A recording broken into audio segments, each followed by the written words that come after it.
Hello everyone, welcome to EduTech tutorial online video class. My name is Olajade Samuel. I'm going to be taking you in biology. This tutorial class is for all senior secondary school students, year 1 to 3, WAEC and JAMB candidates. For more inquiries, you can contact me on my WhatsApp number displayed on the screen. For this video class to be interactive and interesting for you, you need to follow these instructions. Make sure you watch this video with utmost concentration. Get a paper and pen and write down your questions as we progress in this topic. You can send me a message on WhatsApp containing your questions and I'll message you the answers. You have total control of this class as long as you can download it on your mobile device, your tablet, your iPad or your laptop. You can watch it as many times as you wish and you can pause and play it as you wish. It is mobile friendly and also easy to listen to and watch. Do not forget to subscribe to our subsequent videos on EduTech tutorial. You can send me a DM through my phone number on WhatsApp to be added to the group for unlimited access to other videos we are going to be releasing. Now let's get down to today's business. We are dealing with genetics. This is just the part 1 of this topic. We have a lot of objectives to cover in this topic. So today we'll just be able to cover these few ones. Definition of genetics, the history of genetics, cell in relation to genetics, chromosomal basis of heredity, the structure of DNA, functions of DNA, and we are going to check some terminologies in genetics. Now let's take these objectives one after the other. The first one is definition of genetics. Genetics, to a layman, relates to inheritance. It relates to the transmission of characters from parents to offspring. A lot of people have made research on this. A lot of questions have popped out in our mind as to which how children inherit characters from their parents. This topic deals with this question. So let us look at the definition of genetics. Genetics can be described as the science that deals with questions and answers on inheritance. It is the scientific study of heredity and variation in living things. So if we may say, let's underline the word heredity and variation. What do we mean by heredity and variation? Heredity is the transmission and expression of characters or traits in organisms from parents to their offspring. When characters are transmitted and expressed in offspring from their parents, we call this heredity. And what is the second keyword there? Variation. That is the physical, in another word, morphological, and the physiological differences. When you say morphological, you say structural, and when we say physiological, we deal with anatomical differences which occurs within a species, which could be hereditary or acquired from the environment. These two keywords gives us the meaning of genetics. So the scientific study of this heredity and variation and how it relates to characters being transmitted from parents to offspring is what we refer to as genetics. Now let us look at the history of genetics. As far back as the existence of man and civilization, man has been looking at how uh, to unravel the mechanism for the transmission of traits from parents to offspring. And a noted one in this mystery, in this research, a noted work in this research is that of an Australian monk called Gregor Mendel in 1866. Gregor Mendel is known today as the father of modern genetics due to his proposal of the fundamental principles of heredity called Mendel's laws. He was able to propose these two laws, the law of segregation of genes and the law of independent assortment, due to his various experiments and practicals which he carried out on the garden pea. The garden pea is a plant in the family of the legumes. He was able to carry out his experiment and he discovered how characters are being transmitted from parents to offspring. These characters are height. Examples are height, the color. For garden pea, he was able to work with color, was able to work with the shape of the seed, the size of the seed, the color of the seed, the height of these plants, and so on and so forth. So in subsequent classes, we are going to be talking about all these in details. Now let's move forward to how cells are related to the study of genetics. Let us know the meaning of cells. What are cells in biological terms? We define cell as the structural and functional unit of living organism. We say cell is the basic unit of life. It's the structural, that is, it's the cell is what gives living organism their structure, and it is the functional, that is, the cell is the one that functions, that gives living organisms its functions. So we refer the cell as the structural and functional unit of living organism. When we say unit, that is the simplest form of a particular thing. So cell is the basic unit, the first form of the body, and the study of heredity is centered on the nucleus of a living cell. When talking about a living cell has many organelles, a lot of cellular organelles like endoplasmic reticulum, like the nucleus, like the Golgi apparatus, like the uh, cell wall, and so the cytoplasm, and so on and so forth. But we are in particular relating the cell to the topic genetics.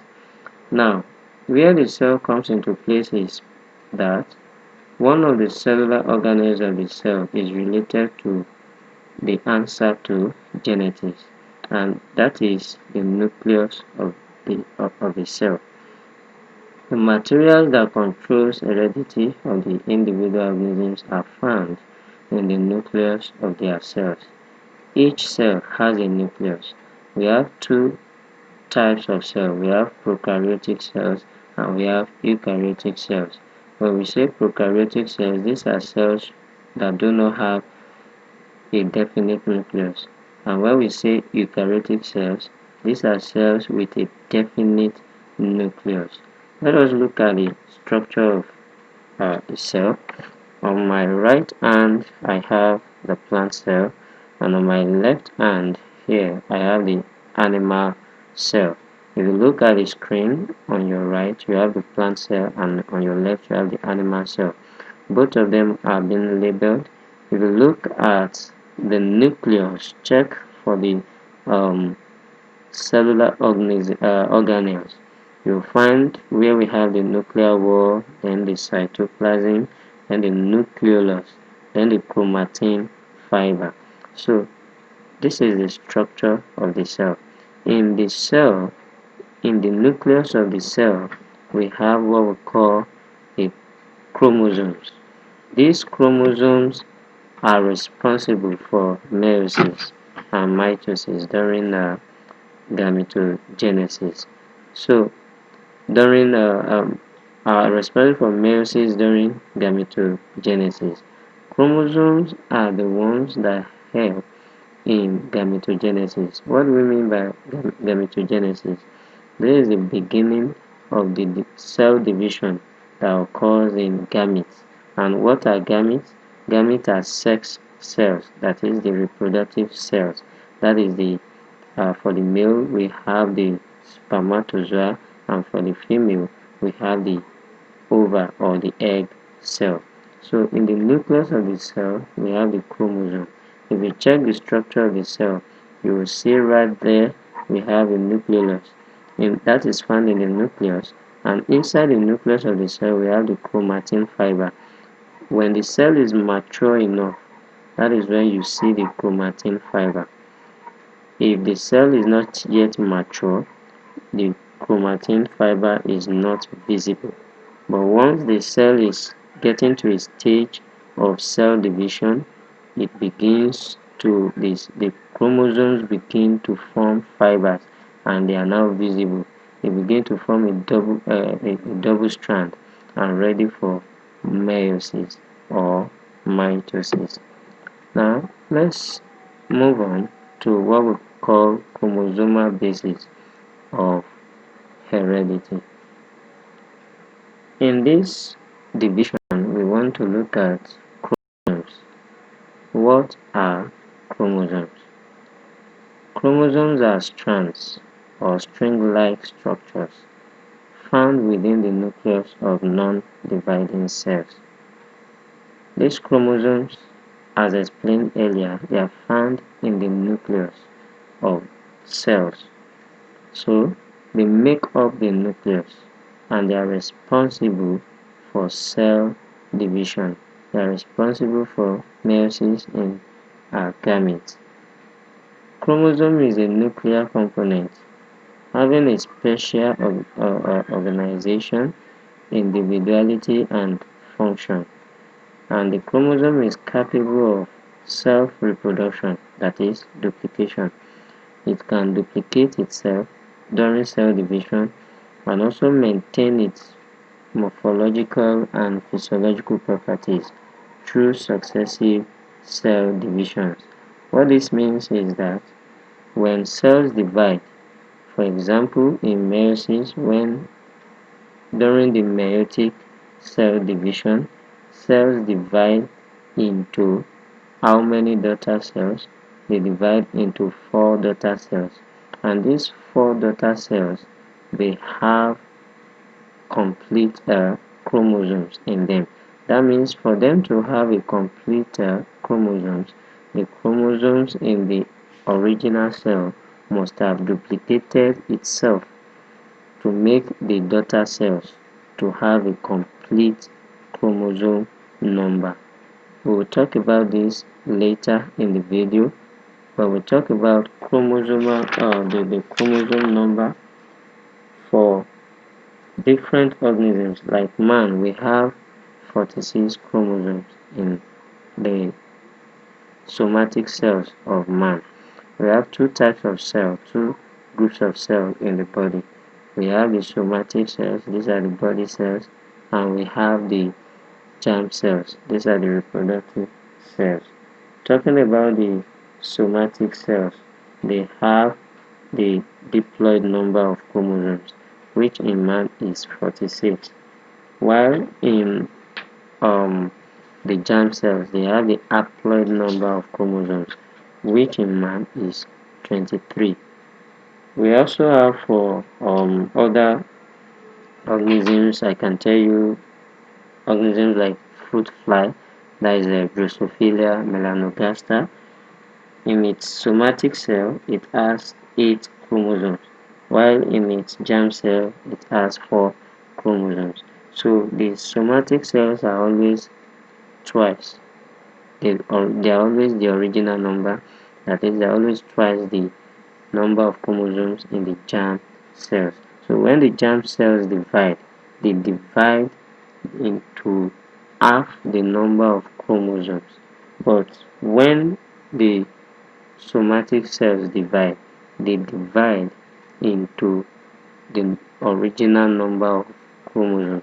So during meiosis, the daughter cells have they have half of the number of chromosomes found in the somatic cells of that organism. We will dwell much on this later in the video. Now, within the chromosomes, we have what we call genes. Remember, in the nucleus, in the cell, we have the nucleus. In the nucleus, we have the chromosomes. And inside the chromosomes are genes. Now, what are genes? Genes are hereditary materials. They are the one that determine the mental, the physical, and physiological attributes of an individual. They are a unit of heredity, and they determine the character of the individual, such as height, color, size of head, shape of nose, etc. So these are genes. They determine the character of the individual, and they are found inside the chromosome. Genes make up the chromosomes. And what makes up the genes? The gene is made up of DNA. And what's the full meaning of DNA? Deoxyribonucleic acid. That is the DNA. So inside the nucleus of a cell, we have the chromosome. Inside the chromosome, we have the genetic material called the genes, and inside the genes, we have the DNA. This is the chromosomal basis of heredity. This is how chromosomes and cells are related to heredity and genetics. Now, let us look at the structure of chromosomes. I said earlier that if you look at the structure shown on your screen, by your right is a chromatid. At a certain point in the developmental stages of chromosomes, they divide into two. That's what we call chromatid. If you look by your right, is single strand of chromosome is standing there, and then when it gets to the metaphase segment, it divides into two and become what we call chromatid. And this division leads to having, for example, the somatic cells when they grow and the somatic cells when they grow and they mature and they are about to undergo mitosis. They are kind of cell division. The chromosomes become visible, and then they develop into chromatids. That is when they double up and duplicate themselves. And when they duplicate themselves like this, they begin through the centromere they separate, and when they separate, 46 now still remains 46 in the new daughter cells. And this is how the diploid number is maintained. This is how the materials are maintained from the original cell to the new cell. Let us look at the DNA. Remember, the DNA is a member of the gene. It is found inside the gene. The DNA also has a structure. The DNA is made up of two chains of small chemical units called nucleotides. Let us look at the structure of the DNA and compare this. This is the structure of the DNA.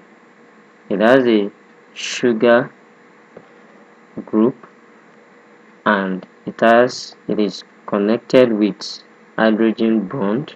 The pyrimidines and the purines, they are connected with hydrogen bond.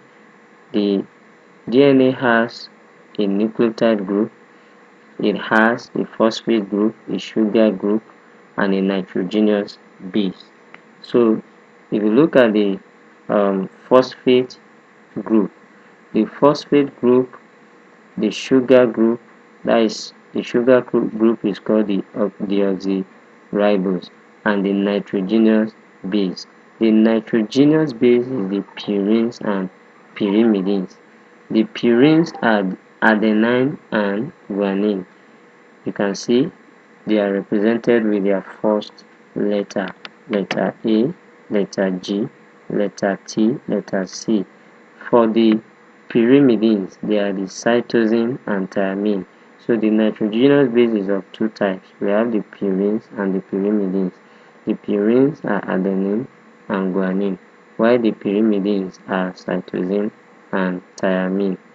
So the nucleotides twist together to form a double helix structure. Adenine always pair with thiamine, while guanine always pair with cytosine.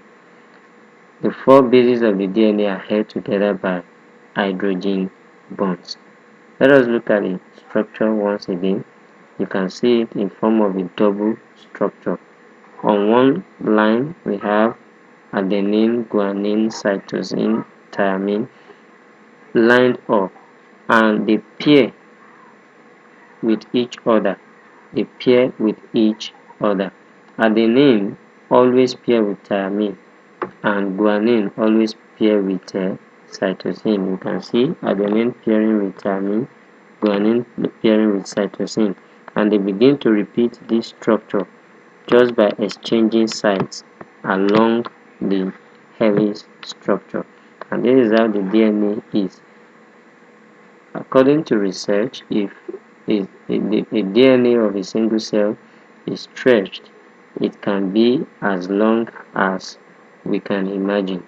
So the DNA is the material that carries the character that needs to be transmitted, that deals with heredity in the cells.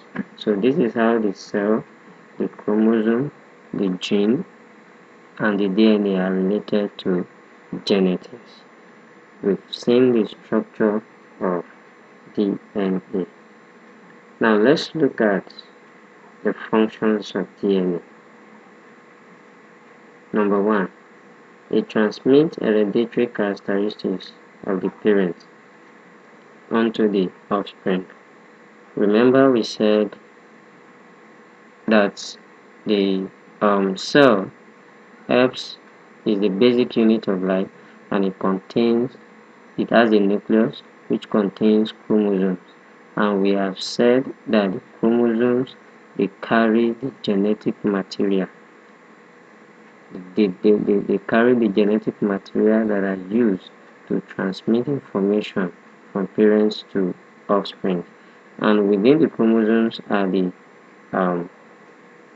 genes. Within the genes is the DNA. So therefore the DNA helps to transmit hereditary characteristics from parents to offspring.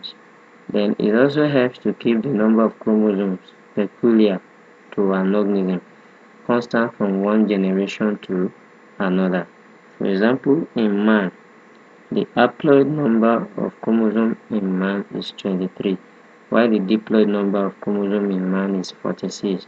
No matter the meiotic division, this number remains the same, and that is the function of the DNA, to make sure that this number is always the same and always correct from one generation to another. It is responsible for making the chromosome divide during their developmental stage to chromatids. During these stages, the DNA, the double helix structure of the DNA also divides out, and this, when it divides out, it forms another structure. It forms another double. It replicates itself again, and by so doing, it has copied itself in two places, thereby maintaining the former structure. 3. DNA doubles itself during mitosis and meiosis in the process of asexual and sexual reproduction. I think I've explained on this. DNA controls growth and development in every living thing. It is the DNA that helps to control growth and development in every living thing by controlling the heredity, the characters transmitted from parents to the offspring. That is why when the parents are organisms are susceptible to a particular kind of character or disease, the offspring too will be susceptible to that disease. So DNA also controls the kinds of enzymes secreted by an organism. These and more are the functions of the DNA. I'll be asking you to write more functions of the DNA and send to me after this video. Let us look at some terminologies in genetics. In genetics, we have a lot of terminologies, but we will not be able to cover everything today. We'll only be able to cover some of these terminologies. So in our part 2 of this video course, we are going to look at the other terminologies and go deep in their explanations, and then I can answer some of your questions in my next video. The first one here is genotype. Genotype refers to the individual genetic constitution. It refers to the individual genetic constitution. That is, it is the sum total of all the genes in an organism. That is what we mean by genotype. The combination of all the genes that make up an organism and or that is inherited from the parent of that organism. That's what we call genotype. So when you hear genotype in genetics, you are referring to the genetic makeup of an individual organism. Number 2, dominant. When you say dominant, it means a trait that is expressed in the presence of another trait. A trait that covers other traits. For example, a parent that has a gene for tallness and another gene for shortness, and in the children are short. That means the gene for shortness is now dominant in the children. It has been expressed over the gene for tallness, as likely seen in their parents. So when you say dominant, it means a trait that is expressed over another trait, a trait that surpasses another trait. That is what we mean by dominant. Recessive is another word, like the opposite of dominant.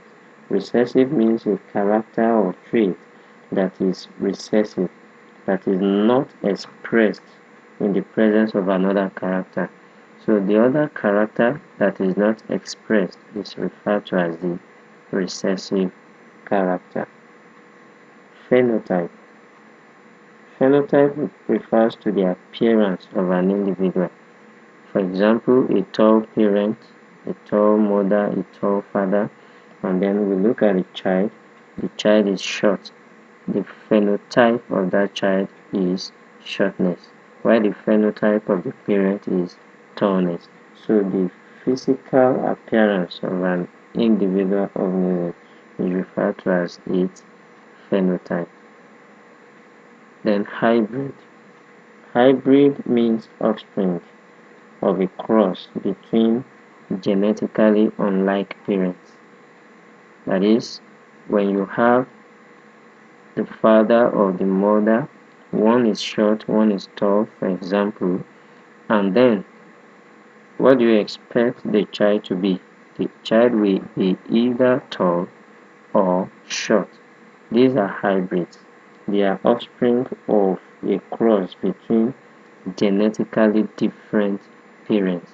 But when you have a parent, a father or mother, both tall, you expect both are tall, they are homozygous tall, you expect the child to be also homozygous tall. But in case of hybrids, they either take after the first parent or the second parent. Their parents are having different genetical constitution. Now the last one I'll be talking about here today is mutation. What is mutation? Mutation is a sudden change in the genetic makeup of an individual. It can happen at any time, at any point in time. It is a sudden change in the genetic makeup of an individual. And this has led to a lot of things like albinism and so forth, which I will be explaining to us in total and in full in some other time. This is the end of our videos today. For questions and answers, you can send me a direct message on my WhatsApp number 081023859195. So let's go over what we learned here today. Again, we looked at the definition of genetics, history of genetics, cells in relation to genetics, the structure of cell, the chromosomal basis of heredity, study the structure of chromosome, we study the structure of DNA and the functions of DNA, and we look at some terminologies in genetics. This is just the part 1 of this. I would like you to sign up for the part 2 of genetics. For inquiries and constructive criticism, I'll welcome your message just on WhatsApp alone on my phone number. I want to thank you for watching and listening. This is EduTech Tutorial. We are integrating technology and education. I want to implore you to stay safe at this period of coronavirus. It is very real, and I want you to practice social distancing, wash your hands, observe every cleanliness protocol, and stay safe. Stay at home if possible. Thank you for watching. God bless you.